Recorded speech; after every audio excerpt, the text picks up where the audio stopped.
L'épisode s'ouvre sur une discussion entre Sarasvati et sa fille Krishna. Sarasvati lui reproche avec douceur de ne pas l'avoir prévenue avant de partir à Bhopal avec Pintu. Elle lui explique que Pintu est son mari et qu'elle aurait parfaitement accepté ce déplacement si Krishna lui avait simplement annoncé son départ. Krishna reconnaît que sa mère a raison, mais elle précise qu'elle-même ne savait pas au départ qu'elle allait se rendre à Bhopal avec Pintu. Elle affirme qu'elle était seulement allée les voir pendant une trentaine de minutes avant de comprendre qu'un voyage était prévu. Chanchal intervient alors de manière provocatrice. Elle se moque de Krishna en laissant entendre qu'elle parle comme si Pintu l'avait enlevée ou comme s'ils s'étaient retrouvés par hasard avant de partir ensemble à Bhopal. Manisha la remet immédiatement à sa place et lui demande de retourner rapidement à Mumbai, estimant que la fièvre d'Anima lui fait perdre la raison. Elle remarque également que Krishna semblait épuisé et demande à Chanchal de lui apporter de l'eau.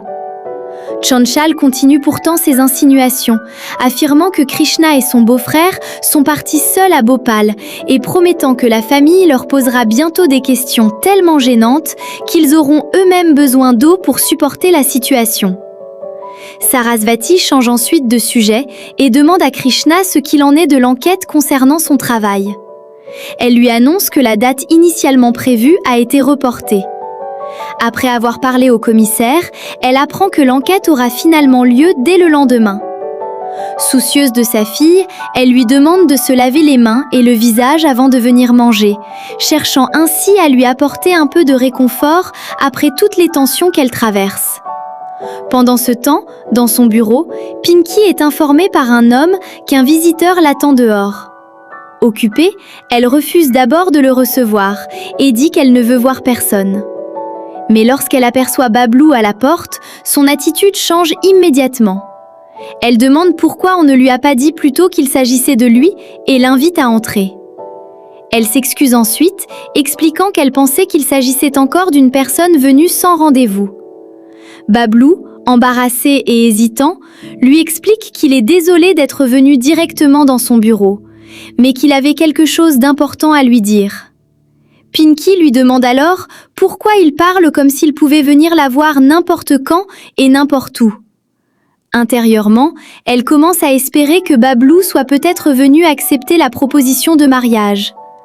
Mais la réalité est tout autre. Bablou lui explique avec beaucoup de sérieux qu'il est venu lui demander de refuser ce mariage.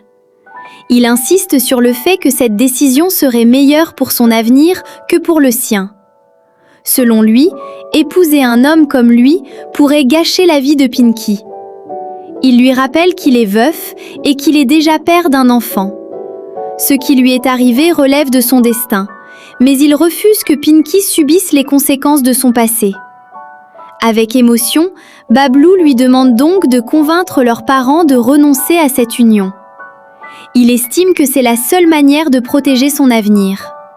Après avoir exprimé cette demande, il la remercie et s'apprête à partir, laissant Pinky profondément troublée. De son côté, Tuntun discute avec Ganga au sujet du voyage à Bhopal. Il lui suggère de demander directement à sa belle-fille ce qui s'est réellement passé, car lui-même n'a pas compris tous les détails. Ganga se tourne alors vers Pintu et lui demande franchement s'il est bien parti à Bhopal avec Krishna. Pintu confirme qu'il a effectivement emmené sa femme avec lui.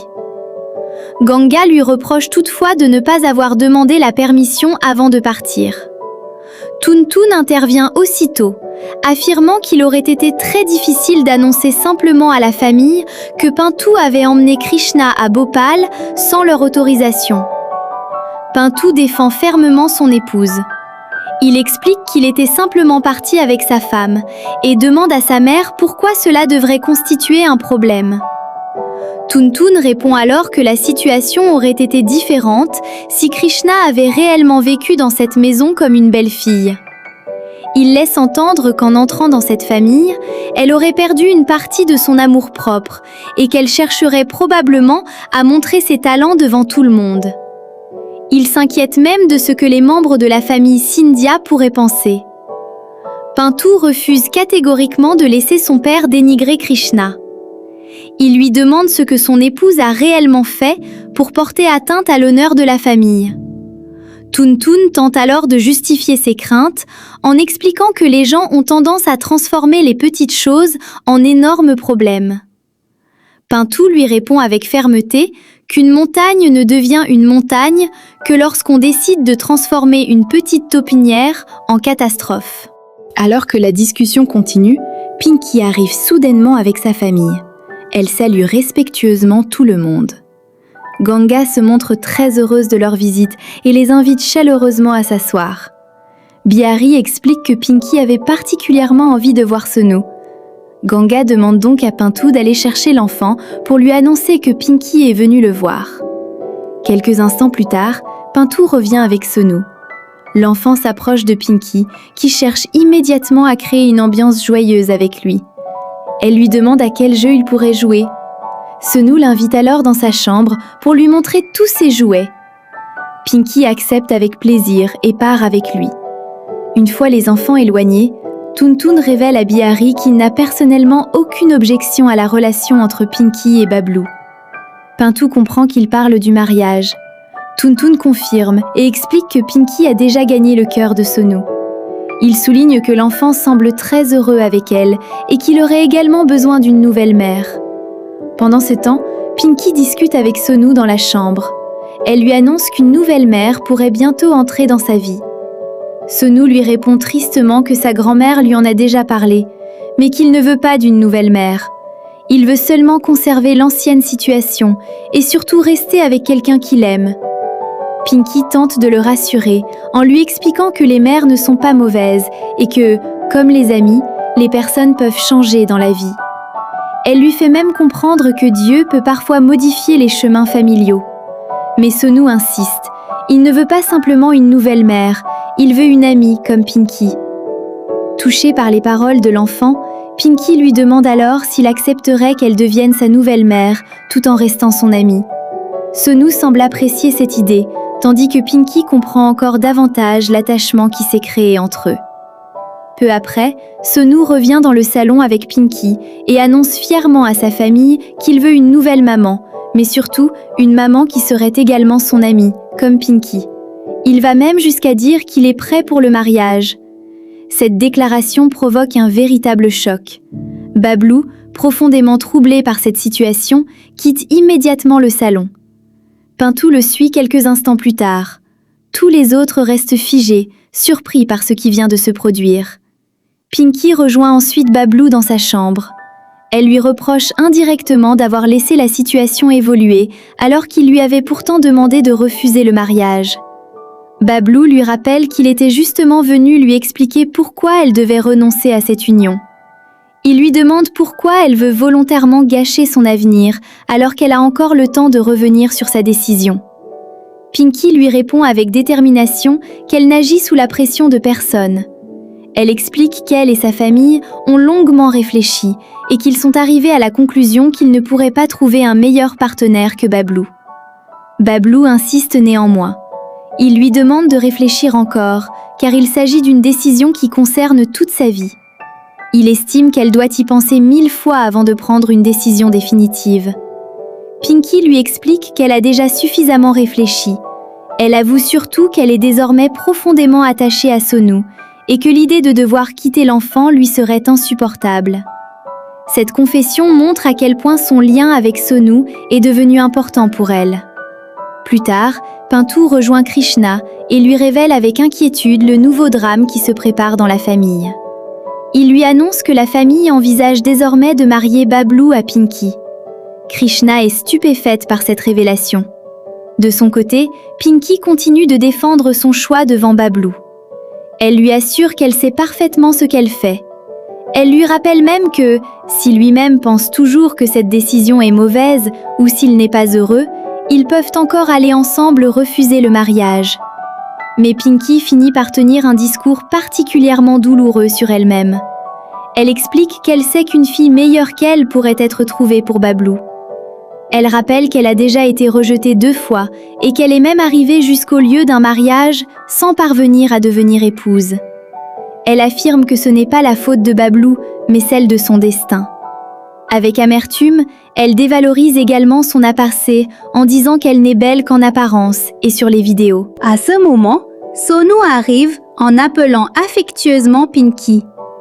Il lui demande pourquoi elle a parlé aussi longtemps avec son père et l'invite à venir jouer avec lui. Inquiet, il demande également à Bablou s'il a grondé Pinky. Bablou rassure immédiatement son fils en lui disant que ce n'est pas le cas. Sonu remarque pourtant que Pinky pleure et lui demande de ne pas être triste. Avec l'innocence d'un enfant, il lui rappelle qu'il s'est lui-même déjà blessé sans pleurer. Il lui dit surtout qu'elle est sa meilleure amie. Ces paroles touchent profondément Pinky. Pendant ce temps, Pintu explique à Krishna qu'il pense que Pinky utilise Sonu pour faire pression sur la famille. Il estime qu'ils doivent tout faire pour empêcher ce mariage.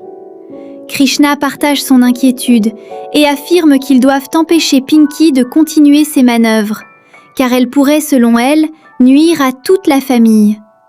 Krishna et Pintu décident alors de rencontrer Papou Sœur immédiatement. Ils se rendent à leur cours de soutien, mais Pintu émet un doute. Avec tous les problèmes qui se déroulent dans la maison, le professeur pourrait ne pas être en mesure de venir. Krishna refuse pourtant d'abandonner. Elle propose d'attendre encore 10 minutes avant de rentrer. Elle espère pouvoir trouver une solution avant que le mariage de Bablou et Pinky ne devienne définitif. Quelques minutes plus tard, Krishna et Pintu abordent Bablou et le supplient de faire quelque chose pour empêcher cette union. Krishna lui demande de trouver un moyen de refuser le mariage, en insistant sur l'intérêt de Sonu. Pintu renforce son argument et promet qu'ils peuvent trouver rapidement une femme meilleure pour Bablou, une femme qui aimera sincèrement Sonu, qui aimera Bablou et qui saura rendre la famille heureuse. Krishna accuse alors Pinky de jouer la comédie. Elle demande à Bablou de ne pas rester silencieux et lui rappelle qu'il est mieux placé que quiconque pour distinguer le bien du mal. Elle le supplie donc de faire annuler le mariage. Pintu va encore plus loin en rappelant à Bablou les nombreuses accusations portées contre Pinky. Il lui demande s'il ignore réellement ses intentions envers Krishna. Selon lui, Pinky serait capable de tout pour humilier Krishna. Il lui rappelle notamment qu'elle aurait fait mener une enquête sur Krishna par son propre subordonné dans le but de l'humilier. Pintu évoque également d'autres événements du passé. Il affirme que Pinky aurait volé le formulaire que Krishna avait rempli pour devenir fonctionnaire de l'IAS. Il rappelle aussi qu'au cours du concours de Monsieur et Madame Bagalpur, pendant la dernière étape, Pinky aurait déchiré le costume de Krishna. Pour Pintu, ces événements ne sont que quelques exemples parmi une longue liste d'actions qu'il attribue à Pinky. Mais Bablou reste prudent. Il demande à Pintu s'il peut réellement affirmer avec certitude que Pinky est responsable de tous ses actes. Il refuse de condamner quelqu'un uniquement sur la base d'accusations et envisage la possibilité qu'il puisse s'agir de malentendus. Bablou se retrouve donc partagé entre les avertissements de Pintu et Krishna et l'affection sincère qu'il voit entre Pinky et Sonu. Il a du mal à croire qu'une femme capable de montrer autant d'affection envers son fils puisse être réellement responsable de toutes les actions qu'on lui reproche. L'épisode se termine ainsi sur une forte incertitude, alors que le mariage de Pinky et Bablou semble de plus en plus proche et que Krishna et Pintu cherchent désespérément un moyen de l'empêcher.